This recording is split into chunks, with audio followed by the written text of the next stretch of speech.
Sayın Atatürk YouTube kanalımızın izleyenleri, Türkmenistan gündemi haber bültenimize hoş geldiniz. Bültenimizdeki haber başlıkları: Türkmenistan enerji alanında yeni atılımlar yapacak. SOKAR Türkmenistan'da temsilcilik açmayı planlıyor ve son haberimiz, Çin ile Türkmenistan arasındaki gaz ticaretinin hacmi 380 milyar metreküp aştı.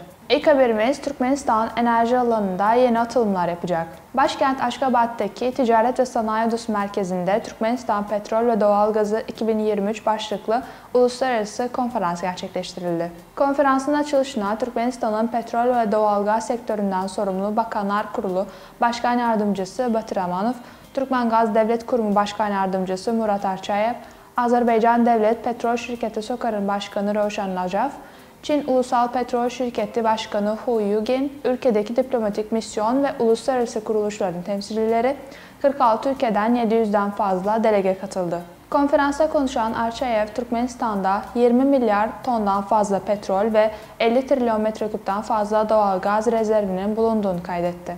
Bu rakamlara göre bugün dünyada kanıtlanmış doğal gaz rezervleri açısından Rusya, İran ve Katar'ın ardından Türkmenistan'ın 4. sırada yer aldığını belirtti. Türkmenistan'ın doğal gaz tedarik konusunda güvenilir bir kaynak tabanına sahip olduğunu dile getiren Arçayev, dünyanın en büyük karagaz sahası kalkınış rezervlerinin, yaşlar ve Garakel yataklarının rezervleriyle birlikte 27,4 trilyon metreküp olduğu tahmin edilmekte.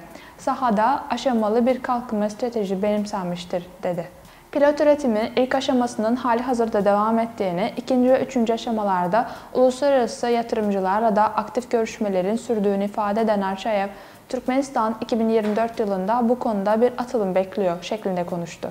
Türkmen enerji kaynaklarının uluslararası pazarlara ulaştırılmasının ana yolları hakkında konuşan Arçayev, daha önce varılan anlaşmalara göre 4. doğalgaz boru hattının devreye alınmasından sonra Çin'e doğalgaz arzının yıllık 65 milyar metreküpe ulaşması beklenmekte. Türkmenistan, Özbekistan'a da 2 milyar metreküp doğalgaz ihraç ediyor.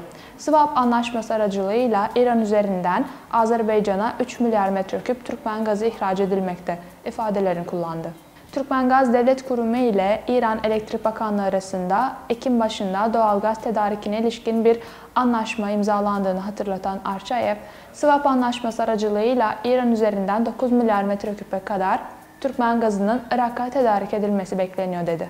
Çin'in 12 yıl üst üste Türkmenistan'ın en büyük ticaret ortağı olduğunu ve Türkmenistan'ın Çin'e en büyük boru hattı gazı ihracatçısı olduğunu ifade eden Hu, Eylül 2023 itibariyle Çin ile Türkmenistan arasındaki doğalgaz ticaret hacmi 380 milyar metreküpü 76 milyar dolarlık ciroyu aştı şeklinde konuştu. Uluslararası konferans 27 Ekim tarihinde sona erecek. Sıradaki haberimiz, SOKAR Türkmenistan'da temsilcilik açmayı planlıyor. Aşgabat'ta düzenlenen 28. Uluslararası Türkmenistan Petrol ve Gazı 2023 konferansı oturum aralarında Azerbaycan SOKAR Devlet Petrol Şirketi Başkanı Roshan Najaf, Türkmengaz ve Türkmen Petrol kurumları ile enerji ortaklığının gelişmesini büyük bir takdirle karşıladığını ve Türkmenistan'da temsilcilik açmayı planladığından bahsetti.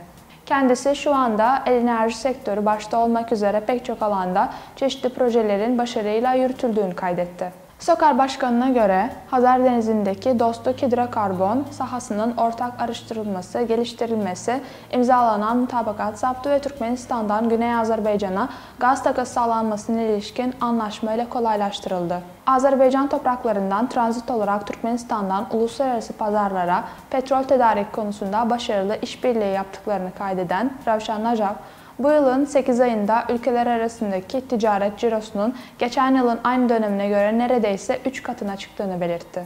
Son haberimiz, Çin ile Türkmenistan arasındaki gaz ticaretinin hacmi 380 milyar metreküp aştı. Çin Ulusal Petrol Şirketi yani CNPC Başkanı Hu Yuhin, Türkmenistan Petrol ve Gazı 2023 Uluslararası Konferansı'nın genel kurul oturumunda yaptığı konuşmada, Çin ve Türkmenistan uluslararası enerji pazarının önemli oyuncularından. Ülkelerimiz derin stratejik öneme sahip muazzam bir işbirliği potansiyellerine sahip, dedi. Türkmen ortaklarına gaz sektöründe işbirliğini aktif olarak geliştirmeye ve enerji alanında yeni büyüme noktaları yaratmaya çağrıda bulundu.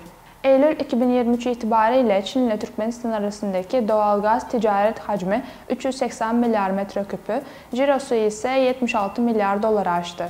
Çin üst üste 12 yıldır Türkmenistan'ın en büyük ticaret ortağı olmuştur ve Türkmenistan, Çin'e en büyük boru hattı gazı tedarikçisidir diye CNBC Başkanı ifade etti.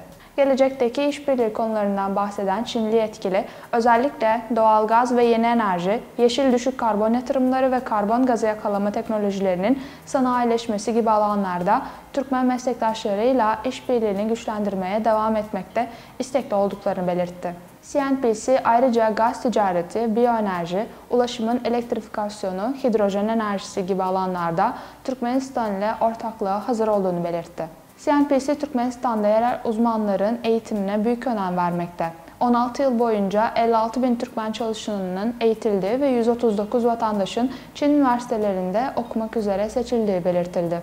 Ayrıca Türkmenistan'ın petrol ve gaz endüstrisine daha fazla uzman yetiştirmek amacıyla CNBC, Türkmenistan'da Luban atölyelerinin oluşturulmasına aktif olarak katılmaya hazır. Sayın Ataatan YouTube kanalımızın izleyenleri, Türkmenistan ile ilgili Türkçe haberlerimizi ataatanturkmenistan.com haber sitemizden takip edebilirsiniz.